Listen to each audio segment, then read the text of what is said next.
few examples. We're gonna run the script. So the first one is gonna be test the 11 as value 1,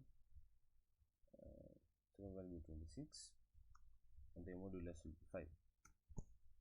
Here we get that 11 and 26 are congruent to modulo 5 with reflexivity, symmetry, and transitivity will be true. Okay, so next we're gonna be testing the value. So we'll try negative 12 and negative value, and 6 the second value, and 5 as the modulus. Here we find that they are not congruent. So negative 12 and 6 are not congruent modulo 5.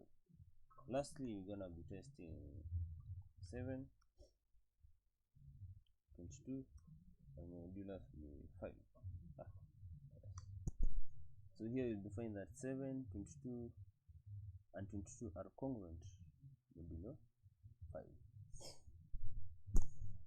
After that, that's all congruences. We're done with it.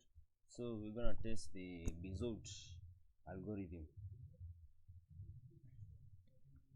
So we are remaining with 2. That will be Bezout algorithm and the implementation.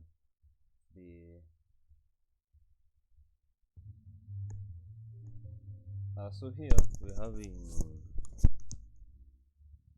Bezout algorithm. Here briefly a Python script that implements two methods: the extended Euclidean algorithm and the main method. The extended Euclidean algorithm is used to find the greatest GCD of two numbers, a and b, with coefficients of x and y such that ax plus by is equals to b, GCD of a, b. The extended Euclidean algorithm is an extension of Euclidean algorithm. It iteratively finds the GCD of two numbers and computes the coefficients of x and y through its steps.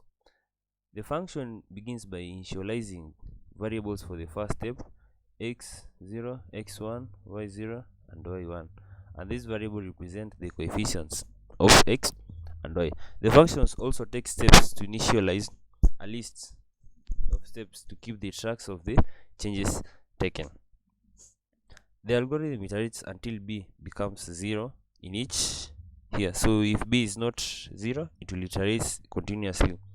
In each iteration, it calculates the quotient and the remainder of a divided by b, updates a and b, and updates the coefficients x0, x1, y0, and y1 accordingly.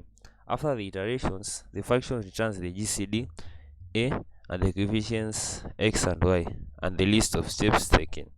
So, and here we're having the main function also. The main functions allows a user to input the values, the first number and the second number. Then it will call the Euclidean function, extended Euclidean algorithm functions. Then it will print out the results. So here we're gonna run the function.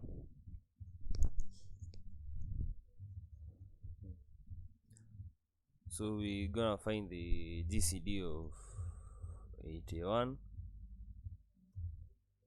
and 9. So the GCD of 81 and 9 is 9 such that the coefficients x and y. So we'll be taking here the steps. So here we're gonna have a is equals to 81, b is equals to 9, x is equals to 1, x0 is equals to 1, x1 is equals to 0, y0 is equals to 0, and y is equals to 1. Then those are two steps. The first step occurs, then the second step is done again. So we'll run it again with different numbers. We're gonna have 225 and what's next? We're gonna have 50 as the second value. So the GCD of 225 and 50 is 25. So here we have iterated through 3 steps. The first steps a as 225, b as 50, and the last steps a as 25. Here we have used this formula here. Okay, so that's the second last principle we'll go algorithm. And lastly, we're gonna look at implementation of the affine cipher.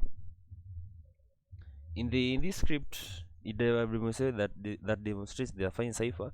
It's an encryption technique that uses modular arithmetic to encrypt and decrypt messages, right?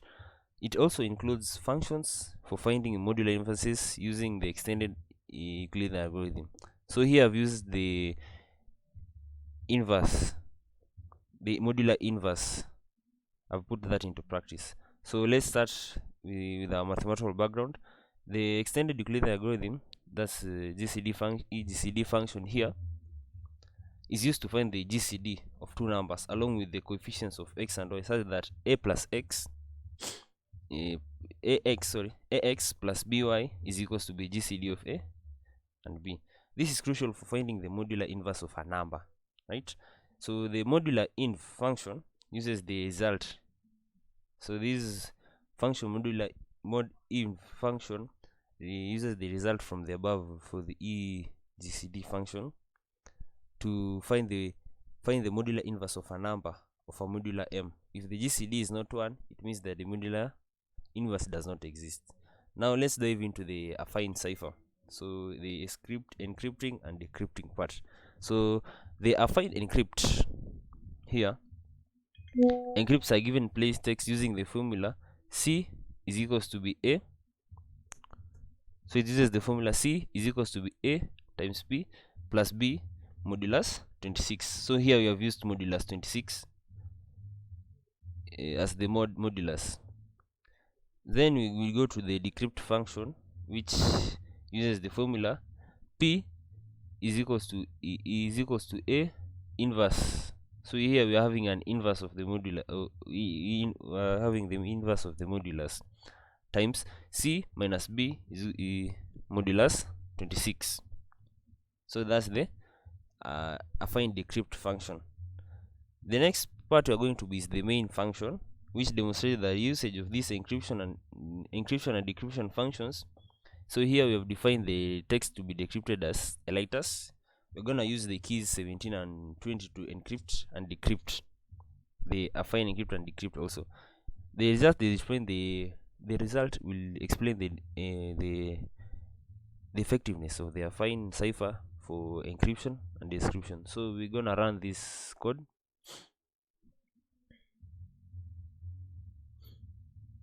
So when the eliters, so we have chosen the word eliters as which is a group name to be encrypted.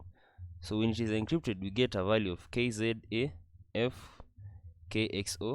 as the encrypted text, right? So it will be first be encrypted. Here we're going to be affine encrypt. We have called this function. We have put in the text and the keys.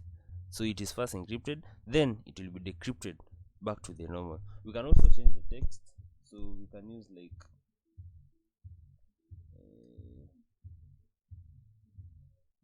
beginners.